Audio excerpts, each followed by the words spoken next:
ವಿಶೇಷ ಕಾರ್ಯಕ್ರಮಕ್ಕೆ ಸ್ವಾಗತ. ನಾನು ಯಶೋಧ ಪೂಜಾರಿ. ಬಜೆಟ್ ಪಾಸ್ ಆಗುತ್ತಾ ಬಿದ್ದೇ ಹೋಗುತ್ತಾ? ಆಟ ಇನ್ನೂ ಮುಗ್ದಿಲ್ಲ. ಆಪರೇಷನ್ಗೆ ಸ್ಮಾಲ್ ಇಂಟರ್ವಲ್. ಫೆಬ್ರವರಿ 6 ಪಾಸ್, ಫೆಬ್ರವರಿ 8 ಸಕ್ಸಸ್, ಫೆಬ್ರವರಿ 15ಕ್ಕಿದೆ ಅಸಲಿ ಖೇಲ್. 2 ಗಂಡಾಂತರ ದಾಟಿರುವ ಕುಮಾರಣ್ಣಗೆ ಫೆಬ್ರವರಿ 15 ಅಗ್ನಿಪಥ. 16 ಶಾಸಕರು ಫೆಬ್ರವರಿ 15 ಬೀಳುತ್ತಾ ಗೆಲ್ಲುತ್ತಾ? ಇದೇ ಹೊತ್ತಿನ ವಿಶೇಷ. ಫೆಬ್ರವರಿ 15 ಗ್ರ್ಯಾಂಡ್ ಫಿನಾಲೆ.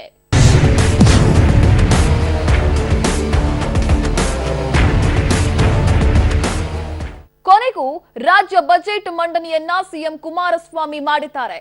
ಅಸಲಿಗೆ ಕುಮಾರಣ್ಣ ಮಂಡಿಸಿರೋ ಬಜೆಟ್ ಅಂಗೀಕಾರ ಪಡೆಯುತ್ತಾ ಇಲ್ವಾ ಅನ್ನೋದು ನಮ್ಮ ಮುಂದಿರುವ ಯಕ್ಷ ಪ್ರಶ್ನೆ. ಹೌದು, ಮಧ್ಯೆ ಬಜೆಟ್ ಆರಂಭಗೊಳ್ತಾ ಇದ್ದ ಹಾಗೆ ಬಿಜೆಪಿ ನಾಯಕರು ಗದ್ದಲ ಎಬ್ಬಿಸಿದ್ದಾರೆ. ಅಲ್ಲದೆ ಬಹಿಷ್ಕಾರ ಹಾಕಿ ಸದನದಿಂದ ಹೊರ ನಡೆದಿದ್ದಾರೆ. ಈ ಮೂಲಕ ಬಿಜೆಪಿ ನಾವು ಅಂದುಕೊಂಡಂತೆ ಆಪರೇಷನ್ ಕಮಲದ ಮೊದಲೆರಡು ಹಂತವನ್ನ ಯಶಸ್ವಿಯಾಗಿಸಿದ್ದಾರೆ. ಬಿಜೆಪಿ ಆಪರೇಷನ್ ಅನ್ನ 3 ಹಂತಗಳಲ್ಲಿ ನಡೆಸೋಕೆ ಹೊರಟಿರೋದು ಈಗ ಗೌಪ್ಯವಾಗಿ ಏನು ಉಳಿದಿಲ್ಲ.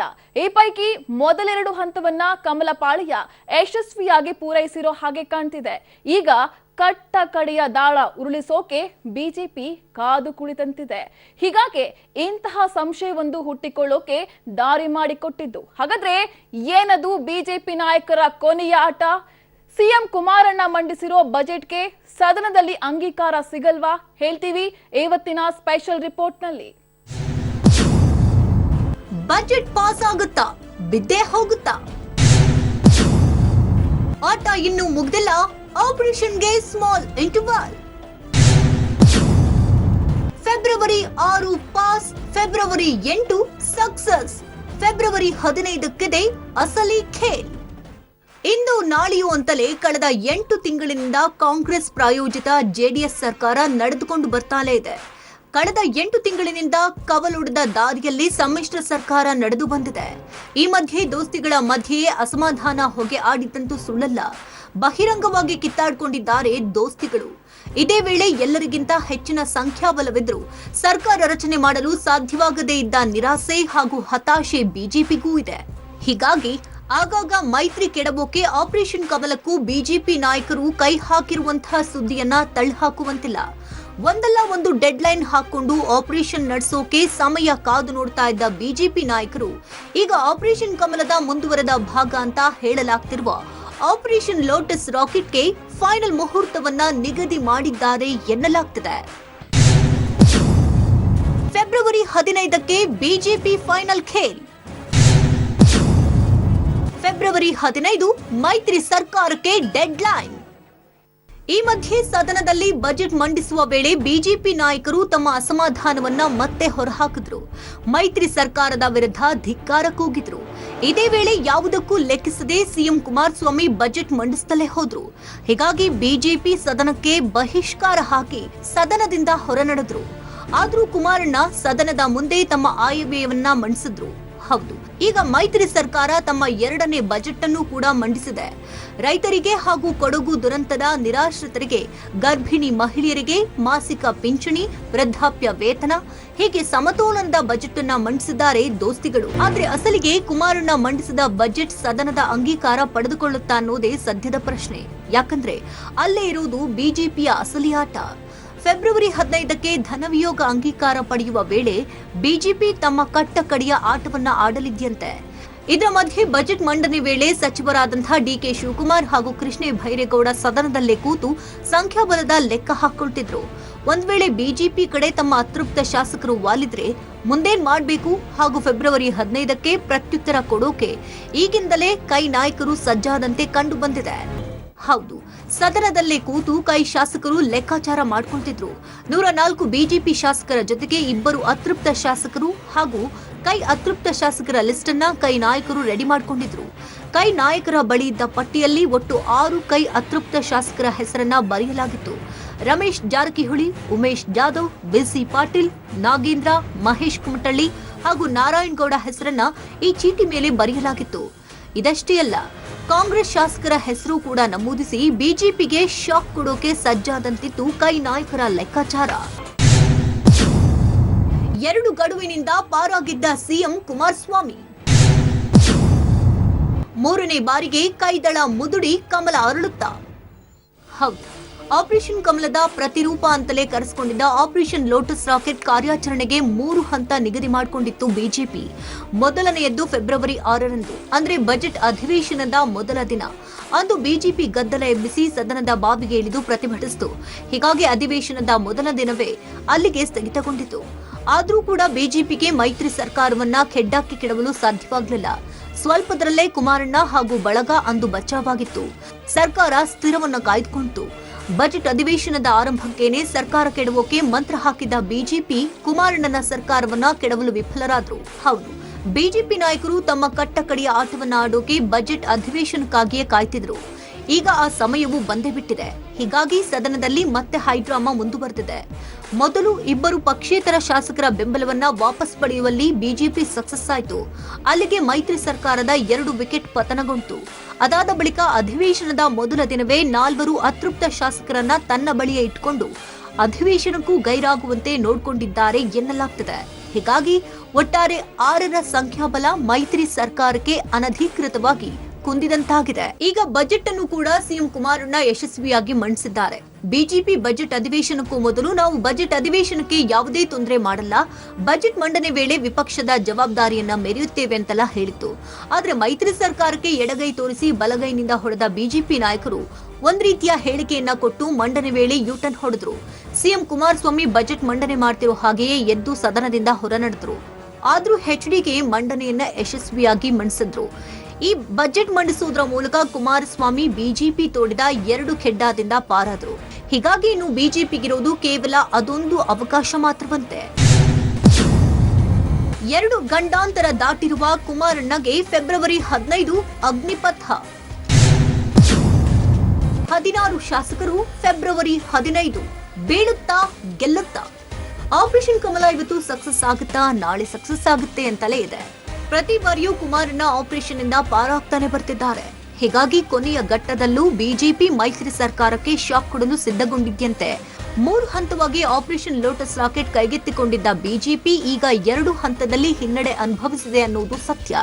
ಹೀಗಾಗಿ ಕೊನೆಯ ಹಾಗೂ 3ನೇ ಹಂತಕ್ಕೆ ಬಿಜೆಪಿ ಮುಂದಾಗಿದ್ದಂತೆ. ಫೆಬ್ರವರಿ 15ಕ್ಕೆ ಬಿಜೆಪಿಯ ಅಸಲಿ ಆಟವಂತೆ. ಈಗಾಗಲೇ ಎಚ್ಡಿಕೆ 2 ಬಾರಿ ಬಿಜೆಪಿ ಜೊತೆಗಿನ ಆಟದಲ್ಲಿ ಮೇಲುಗೈ ಸಾಧಿಸಿದ್ದಾರೆ. ಅಂದಹಾಗೆ ಈ ಸಲ ಬಿಜೆಪಿ 15 ಶಾಸಕರನ್ನ ತಮ್ಮತ್ತ ವಾಲಿಸಿಕೊಳ್ಳಬೇಕಿದ್ರು. ಈಗ ಬಿಜೆಪಿ ಬಳಿ ಹೆಚ್ಚು ಕಮ್ಮಿ ಅಂದ್ರೂ 6 ಶಾಸಕರ ಬೆಂಬಲ ಅಧಿಕೃತವಾಗಿ ಅಲ್ಲದಿದ್ರೂ ಸಿಕ್ಕಿದೆ. ಅಂದಹಾಗೆ 15 ಶಾಸಕರ ಬಳಿಯಿಂದ ರಾಜೀನಾಮೆ ಕೊಡಿಸುವುದು ಕಷ್ಟದ ಮಾತು. ಆದರೂ ಸಿಎಂ ಕುಮಾರಸ್ವಾಮಿ ಬಿಡುಗಡೆಗೊಳಿಸಿರುವ ಆಡಿಯೋದಲ್ಲಿ ಯಡಿಯೂರಪ್ಪ ತಮ್ಮ ಬಳಿ 16 ಶಾಸಕರು ಇದ್ದಾರೆ ಅನ್ನುವಂಥ ಸ್ಫೋಟಕ ಮಾಹಿತಿಯನ್ನ ಹೊರಹಾಕಿದ್ದಾರೆ. ನಾನೊಬ್ಬನು ಬಂದರೆ ಆಗ್ತದೇನೋ ಅಂತ ನನಗೆ ಅದ್ರ ಭಯ ಇದೆ ಸರ್. ಅಷ್ಟು 2 ವಿಷಯನ ಸರ್ ಎಷ್ಟು ತಿಳ್ಕೊ, ಎಲ್ಲ ನೀನೇ ನೋಡ್ಕೊಳ್ಳೋದು ಸರ್. ನೀವು ಬಾಂಬೆಗೆ ಬಾ, ಡಾಕ್ಟರ್ ಸುಧಾಕರ್ನು ಅಲ್ಲೇ ಸೇರಿಕೊಂಡ ಬಾಂಬೆಗೆ. 12 ದಿನ ಬೆಳಿಗ್ಗೆ ಹೋದವನು ಈಗ ಅವ್ರ ಜೊತೆ ಸೇರ್ಕೊಂಡಿದ್ದಾನೆ. ಇನ್ನಿಬ್ರು ನಾಳೆ ಅಸೆಂಬ್ಲಿ ಮುಗಿತಿದಂಗೆ ಹೊರಡ್ತಾರೆ ಸರ್. ಸೊ ನೀನು ಅವರಿಬ್ಬರು ಸೇರಿದ್ರೆ ನಾಳೆಗೆ 13ರಿಂದ 14 ದಿನ ಆಗ್ತಾರೆ. ನಮ್ಗೆ ಇನ್ನೊಬ್ಬರು ಬೇಕಷ್ಟೇ. ಆಮೇಲೆ ನೀನು ಯಾರು ಮೊದಲು ಮಂತ್ರಿ ಮಾಡ್ತೀನಿ ಪ್ರಾಮಿಸು ಮಾಡಲ್ಲ, ಯಾರನ್ನ ಹಚ್ಕೊಡೋದಿಲ್ಲ. ಮತ್ತು ಇನ್ನೊಂದು ತಿಳ್ಕೊ, ನಮ್ಮವ್ರು ಯಾರು ಇಲ್ಲ ಆ ಥರದವ್ರು ಇಲ್ಲ ಅಲ್ಲೀಗ. ಗೊತ್ತಾಯ್ತು ಸರ್. ಒಳ್ಳೆ ದೈವಿಕವಾಗಿ ಒಂದು ಅವಕಾಶ. ನೀನು ನನ್ನ ಮಗನಂತೆ ನಾನು ನೋಡ್ಕೊತೀನಿ, ತಲೆ ಕೆಡಿಸ್ಕೋಬೇಡ, ನನ್ನ ಮೇಲೆ ಬಿಟ್ಬಿಡು, ಎಲ್ಲ ಜವಾಬ್ದಾರಿ ಬೋರ್ಡ್ ಅಷ್ಟೆ. ನಾನೊಂದು ಜೀವನದಲ್ಲಿ ಒಂದ್ಸರಿ ಭರವಸೆ ಕೊಟ್ಟರೆ ಒಂದು ಮಾತು ಹೇಳಿದ್ರೆ ಹಿಂದೆ ಸರಿಯೋದಾಗಲಿ ದ್ರೋಹ ಮಾಡೋದಾಗಲಿ ನನ್ನ ಜೀವನದಲ್ಲಿ ಇಲ್ಲ.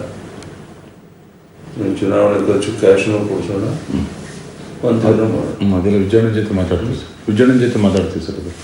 ಅದೆಲ್ಲ ವಿಜಯಣ್ಣ ಜೊತೆ ಮಾತಾಡ್ತೀವಿ ಮಾತಾಡೋಣ. ವಿಜಯಣ್ಣಲ್ಲೇ ಇದ್ದಾನೆ ಸರ್. ಆದ್ರೆ ಫೆಬ್ರವರಿ 15ಕ್ಕೆ ಯಾವ ರೀತಿಯ ಬೆಳವಣಿಗೆ ಅನ್ನೋದು ಬಿಜೆಪಿ ಹಾಗೂ ದೋಸ್ತಿಗಳ ನಡುವಿನ ಹೈ ವೋಲ್ಟೇಜ್ ಗೇಮ್ ಅದು. ಒಂದ್ ವೇಳೆ 16 ಶಾಸಕರು ಬಿಜೆಪಿ ಬಳಿ ಇದ್ರೆ ಮೈತ್ರಿ ಸರ್ಕಾರದ ಸಂಖ್ಯಾಬಲ ಕುಸಿದು ಹೋಗಲಿದೆ. ಅಲ್ಲದೆ ಈ ವೇಳೆ ಬಜೆಟ್ನ ಮಹತ್ವದ ಘಟ್ಟವೊಂದರಲ್ಲಿ ದೋಸ್ತಿಗಳು ಎಡವಿ ಬೀಳಲಿದ್ದಾರೆ. ಈ ಮೂಲಕ ಫೆಬ್ರವರಿ 15ಕ್ಕೆ ಬಿಜೆಪಿ ತಮ್ಮ ಬತ್ತಳಿಕೆಯಲ್ಲಿರುವ ಬ್ರಹ್ಮಾಂಡ ಬ್ರಹ್ಮಾಸ್ತ್ರವನ್ನ ಪ್ರಯೋಗಿಸಲು ಮುಂದಾಗಿದೆಯಂತೆ. ಆದ್ರೆ ದೋಸ್ತಿಗಳು ಅದ್ಯಾವ ಘಳಿಗೆಯಲ್ಲಿ ಏನ್ ಬೇಕಾದ್ರೂ ಮಾಡಬಹುದು. ಹೀಗಾಗಿ ಈಗಿನಿಂದಲೇ ಸಜ್ಜಾಗಿ ನಿಂತಂತೆ ಸದನದಲ್ಲಿ ಕಂಡುಬಂತು. ಹಾಗಾದ್ರೆ ಫೆಬ್ರವರಿ 15ರಂದು ಸದನದಲ್ಲಿ ನಡೆಯೋದಾದ್ರೂ ಏನು? ಈವರೆಗೂ ಹಿನ್ನಡೆ ಅನುಭವಿಸಿದ ಬಿಜೆಪಿ ಕೊನೆ ಆಟದಲ್ಲಿ ಗೆದ್ದು ಬೀಗುತ್ತಾ, ಅಥವಾ ಈವರೆಗೂ ಕಾಲರ್ ಮೇಲಕ್ಕೇರಿಸುತ್ತಲೇ ಬಂದ ಸಿಎಂ ಕುಮಾರಣ್ಣ ಈ ಬಾರಿಯೂ ಯಶ ಕಾಣ್ತಾರಾ? ಅಷ್ಟಕ್ಕೂ ಏನದು ರಾಜ್ಯ ರಾಜಕೀಯಕ್ಕೆ ಸಿಗಬಹುದಾದ ಫೆಬ್ರವರಿ 15ರ ಟ್ವಿಸ್ಟ್? ಇಲ್ಲಿದೆ ನೋಡಿ ಉತ್ತರ. ಫೆಬ್ರವರಿ 15ಕ್ಕೆ ಅಸಲಿ ಆಟ ಆಡಲಿದ್ಯಾ ಬಿಜೆಪಿ? ಕುಮಾರಣ್ಣನ ಬಜೆಟ್ಗೆ ಅಂಗೀಕಾರ ಸಿಗುತ್ತಾ ಇಲ್ವಾ? ಅಧಿವೇಶನ ಆರಂಭಗೊಂಡು ಬಜೆಟ್ ಕೂಡ ಮಂಡನೆಯಾಗಿದೆ. ಆದ್ರೆ ಬಜೆಟ್ ಅಧಿವೇಶನಕ್ಕೂ ಮೊದಲು ಫೆಬ್ರವರಿ 6ರಂದೇ ಸರ್ಕಾರ ಪತನವಾಗುತ್ತೆ ಅನ್ನುವಂತಹ ಮಾತುಗಳು ಮುನ್ನೆಲೆಗೆ ಬಂದಿತ್ತು. ಆದ್ರೀಗ ಫೆಬ್ರವರಿ 6 ಕೂಡ ಕಳೆದು ಹೋಯಿತು. ಬಜೆಟ್ ಮಂಡನೆ ಕೂಡ ಆಯ್ತು. ಆದ್ರೂ ಕೂಡ ಮೈತ್ರಿ ಸರ್ಕಾರ ಕಲ್ಲು ಬಂಡೆಯಂತಿದೆ. ಈ ಎರಡು ಪರೀಕ್ಷೆಯಲ್ಲೂ ಕೂಡ ಸಿಎಂ ಕುಮಾರಣ್ಣ ಡಿಸ್ಟಿಂಕ್ಷನ್ ಒಂದಿಗೆ ಪಾಸ್ ಆದಂತಿದೆ. ಬಿಜೆಪಿಗೆ ಹಿನ್ನಡೆಯಾಗಿದೆ. ಹೀಗಾಗಿ ಈಗ ಬಿಜೆಪಿ ಗುರಿ ಇಟ್ಟಿರೋದು ಫೆಬ್ರವರಿ 15ಕ್ಕೆ. ಹೌದು, ಫೆಬ್ರವರಿ 8ರಂದು ಮಂಡನೆಯಾದ ಬಜೆಟ್ನ ಹಣಕಾಸು ವಿಧೇಯಕ ಎಚ್ಡಿಕೆ ಸದನದಲ್ಲಿ ಒಪ್ಪಿಗೆ ಪಡೆದುಕೊಳ್ಬೇಕು. ಆದ್ರೆ ಈಗ ಎದ್ದಿರುವಂತಹ ಪ್ರಶ್ನೆ ಏನಪ್ಪಾ ಅಂದ್ರೆ, ಕುಮಾರಣ್ಣನ ಬಜೆಟ್ಗೆ ಸದನದಲ್ಲಿ ಅಂಗೀಕಾರ ಸಿಗುತ್ತಾ ಅನ್ನೋದು. ಸಿಎಂ ಕುಮಾರಸ್ವಾಮಿಯ ಫೆಬ್ರವರಿ 15ರ ಸವಾಲು. ಫೆಬ್ರವರಿ 15ರಂದು ಸಿಎಂ ಕುಮಾರಸ್ವಾಮಿ ಸದನದಲ್ಲಿ ಹಣಕಾಸು ವಿಧೇಯಕಕ್ಕೆ ಒಪ್ಪಿಗೆ ಪಡೆಯಲಿದ್ದಾರೆ. ಬಜೆಟ್ ಮಂಡಿಸಿ ಅದರ ಆಯವ್ಯಯಗಳನ್ನ ಸದನದ ಮುಂದಿಟ್ಟು ಹಣಕಾಸು ವಿಧೇಯಕಕ್ಕೆ ಕುಮಾರಣ್ಣ ಒಪ್ಪಿಗೆ ಪಡೆಯಲಿದ್ದಾರೆ. ಆದ್ರೆ ಈ ಬಜೆಟ್ ಅಂಗೀಕಾರವಾಗಬೇಕು ಅಂದ್ರೆ ಸದನದಲ್ಲಿ ಬಹುಮತ ಸಿಗಬೇಕು. 224 ಶಾಸಕರ ಸದನದಲ್ಲಿ 113 ಸಂಖ್ಯಾಬಲವನ್ನ ಹೊಂದಿರಬೇಕಾಗುತ್ತೆ. ಒಂದ್ ವೇಳೆ ಈ ಸಂದರ್ಭದಲ್ಲಿ ಅತೃಪ್ತರು ಗೈರಾದ್ರೆ ಅಥವಾ ಅದಕ್ಕೂ ಮೊದಲೇ ರಾಜೀನಾಮೆ ಏನಾದ್ರೂ ಕೊಟ್ರೆ ದೋಸ್ತಿ ಸರ್ಕಾರದ ಸಂಖ್ಯಾಬಲ 113ಕ್ಕಿಂತ ಕಡಿಮೆಯಾಗುತ್ತೆ. ಆಗ ಸಮ್ಮಿಶ್ರ ಸರ್ಕಾರಕ್ಕೆ ಬಹುಮತ ಇಲ್ಲ ಅನ್ನುವಂತಹ ನೆಪ ಮುಂದಿಟ್ಟು ಬಿಜೆಪಿ ಪ್ರತಿಭಟಿಸುವಂತಹ ಸಾಧ್ಯತೆ ಹೆಚ್ಚಿದೆ. ಸಂಖ್ಯಾಬಲದ ಕೊರತೆಯನ್ನೇ ಮುಂದಿಟ್ಟುಕೊಂಡು ಗದ್ದಲವನ್ನ ಎಬ್ಬಿಸಿ ಅವಿಶ್ವಾಸದ ಮತಕ್ಕೆ ಮನವಿ ಮಾಡುವ ಸಂಭವ ಇದೆ ಎನ್ನಲಾಗ್ತದೆ. ನೀವು ಬಜೆಟ್ ಮಂಡನೆ ಮಾಡ್ತಾ ಇರಬೇಕಾದ್ರೆ ಬಿಜೆಪಿ ಸಭಾತ್ಯಾಗ ನೀವು ಕಾಪಿ ಕೊಡಲಿಲ್ಲ ಅಂತ ಅವ್ರು ನೇರವಾಗಿ ಕಾಪಿ ಕೊಡೋದೇನು ಒಂದು ಅರ್ಧ ಗಂಟೆಲಿ ನಾವು ಪ್ರಪಂಚ ಬಿಡ್ದು ಅಂತ ಕಾಪಿ ಇಶ್ಯೂ ಮಾಡ್ತಾರೆ. ಯಾಕಂದ್ರೆ ಪಾರ್ಲಿಮೆಂಟ್ನಲ್ಲಿ ಇಲ್ಲೇನು ನಾನೇನು ದೊಡ್ಡ ಉಲ್ಲಂಘನೆ ಮಾಡ್ತೀನಿ, ಅಧ್ಯಕ್ಷರು ತಗೊಂಡ ತಿರುಗಿದ್ದಾರೆ. ಇವತ್ತು ಪಾರ್ಲಿಮೆಂಟ್ ಹೌಸ್ನಲ್ಲಿ ಆರ್ಥಿಕ ಸಚಿವರು ಮಂಡನೆ ಮಾಡಬೇಕಾದ್ರೆ ಈ ಸರ್ಕ್ಯುಲೇಷನ್ ಮಾಡಲ್ಲ. ಅಲ್ಲಿ ಪಾರ್ಲಿಮೆಂಟಲ್ಲಿ ಭಾಷಣ ಮುಗಿಸಿದ ನಂತರ ಕೌಂಟ್ರಿಗೆ ಹೋಗ್ತಾರೆ. ಎಲ್ಲ ಎಂಪಿಗಳು ಅವ್ರಿಗೇನು ಎಕನಾಮಿಕ್ ಇದಕ್ಕೆ ಫೈನಾನ್ಸ್ ಡಿಪಾರ್ಟ್ಮೆಂಟ್ಗೆ ಸಂಬಂಧಪಟ್ಟಂಥ ಆ ವರ್ಷದ ಸಂಪೂರ್ಣ ಮಾಹಿತಿಗಳು ಕೊಡ್ತಕ್ಕಂಥ ಕಿರುವತ್ತಿಗೆಗಳೇನಿದ್ದಾರೆ ಒಂದು ಬ್ಯಾಗ್ ಇಟ್ಟಿರ್ತಾರೆ, ಅದನ್ನು ಕೊಡ್ತಾರೆ ಅವರು. ಹಾಗಿದ್ರೆ ಬಿಜೆಪಿ ಹೇಳ್ತಾ ಇರೋದು ಬಿಜೆಪಿ ಇದರಲ್ಲಿ ಸಭಾತ್ಯಾಗ ಮಾಡೋಕ್ಕೆ ಸುಮ್ಮನೆ ಕಾರಣ ಹೇಳಿ. ಸಭಾತ್ಯಾಗ ಮಾಡಿದ್ದು ಬುಕ್ ಕೊಡಲಿಲ್ಲ ಅಂತ ಈ ಇಲ್ಲಿ ಮತ್ತು ಬಾವಿಗೆ ಬಿದ್ದು ಮತ್ತೇನು 2 ದಿವಸದಿಂದ ಮಾಡಿದ್ರಲ್ಲ ಅದು ಮುಂದುವರಿಸಿದ್ರೆ ಜನಗಳ ಮುಂದೆ ಇನ್ನೂ ಚೀಮಾರಿ ಹಾಕ್ಸ್ಕೋಬೇಕಾಗ್ಬೋದು ಅಂತೇಳಿ ಹೋಗಿ ಈ ರೀತಿ ಡ್ರಾ ಮಾಡಿದ್ದಾರೆ. ಅತೃಪ್ತ ಶಾಸಕರ ಮೂಲಕ ಕಗ್ಗಂಟು ಸೃಷ್ಟಿಸುವ ಸ್ಕೆಚ್. ಹೌದು, ಸದನದಲ್ಲಿ ಬಜೆಟ್ ಹಣಕಾಸು ವಿಧೇಯಕಕ್ಕೆ ಅಂಗೀಕಾರ ಪಡೆಯೋದು ಕುಮಾರಣ್ಣನಿಗೆ ಕಷ್ಟ ಸಾಧ್ಯವಾಗಬಹುದು. ಯಾಕಂದ್ರೆ ದೋಸ್ತಿಗಳ ಮಧ್ಯೆ ಅಸಮಾಧಾನ ಇರೋದ್ರಿಂದ ವಿಧೇಯಕ ಮಂಡನೆ ವೇಳೆ ಬಿಜೆಪಿ ಮಧ್ಯಪ್ರವೇಶಿಸಿ ಬಜೆಟ್ ಅನ್ನ ಮತಕ್ಕೆ ಹಾಕುವಂತೆ ಬಿಜೆಪಿ ಕೇಳುವ ಸಾಧ್ಯತೆಯನ್ನ ತಳ್ಳಿ ಹಾಕುವಂತಿಲ್ಲ. ಒಂದ್ ವೇಳೆ ಬಿಜೆಪಿ ಪಟ್ಟು ಹಿಡಿಯೋ ಹಿನ್ನೆಲೆಯಲ್ಲಿ ಬಜೆಟ್ ಮತಕ್ಕೆ ಬಿದ್ದರೆ ಆಡಳಿತ ಪಕ್ಷದ ಶಾಸಕರ ತಲೆ ಎಣಿಕೆ ಪ್ರಕ್ರಿಯೆ ಆರಂಭಗೊಳ್ಳುತ್ತೆ. ಈ ವೇಳೆ ಯಾವ ಶಾಸಕರಾದ್ರೂ ಮಿಸ್ ಆಗಿದ್ರೆ ಅದು ದೋಸ್ತಿಗಳಿಗೆ ಕಂಟಕ ತಂದೊಡ್ಡಲಿದೆ. ಒಂದ್ ವೇಳೆ ಸದನದಲ್ಲಿ ಸಂಖ್ಯಾಬಲದಲ್ಲಿ ಇಳಿಮುಖ ಕಂಡಿದ್ರೆ ಬಿಜೆಪಿ ಸಿಎಂ ಕುಮಾರಸ್ವಾಮಿ ಮತ್ತೊಮ್ಮೆ ವಿಶ್ವಾಸ ಮತ ಸಾಬೀತುಪಡಿಸಲು ಸದನದಲ್ಲೇ ಪಟ್ಟು ಹಿಡಿಯಬಹುದು.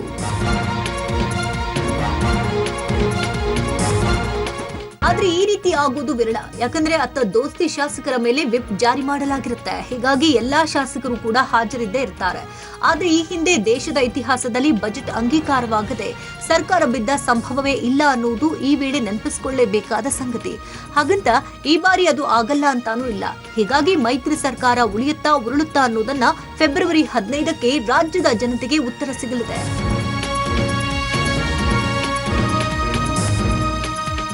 ಇನ್ನು ಹಣಕಾಸು ವಿಧೇಯಕಕ್ಕೆ ಅನುಮೋದನೆ ಪಡೆಯುವಂತಹ ಸಂದರ್ಭ ಮತ್ತೊಂದು ಹೈಡ್ರಾಮಾ ನಡೆಯುವ ಸಾಧ್ಯತೆ ಇದೆ.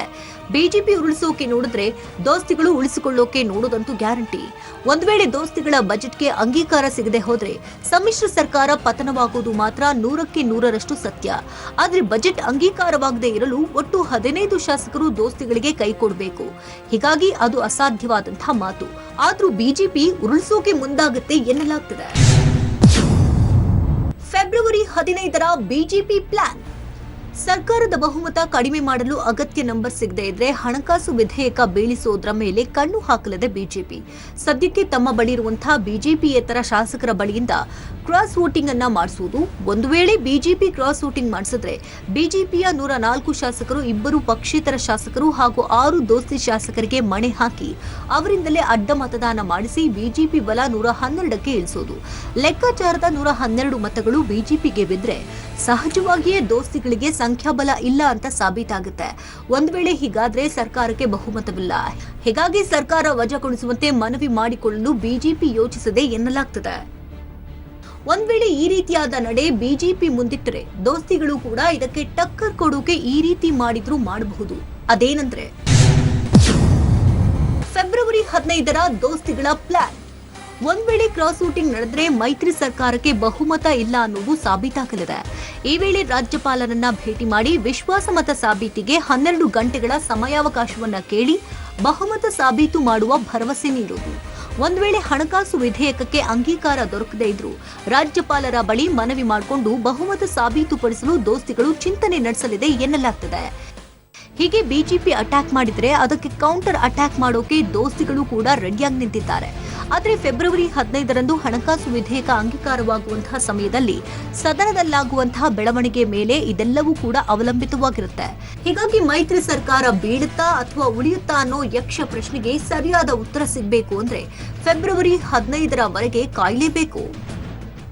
ಒಟ್ನಲ್ಲಿ ಬಿಜೆಪಿಯದ್ದು ಒಂದು ಪ್ಲಾನ್ ಆದ್ರೆ ದೋಸ್ತಿಗಳದ್ದು ಮತ್ತೊಂದು ರೀತಿಯ ಪ್ಲಾನ್. ಹೀಗಾಗಿ ಬಜೆಟ್ ಅಧಿವೇಶನದ ಕೊನೆಯ ಸದನ ಮತ್ತೊಂದು ಕೋಲಾಹಲಕ್ಕೆ ಸಾಕ್ಷಿಯಾಗುವ ಸಾಧ್ಯತೆ ಇದೆ. ಇದಾಗಿತ್ತು ಈ ಹೊತ್ತಿನ ವಿಶೇಷ. ನೆನ್ಪಿರ್ಲಿ, ನ್ಯೂಸ್ ಅಂದ್ರೆ ಪಬ್ಲಿಕ್ ಟಿವಿ.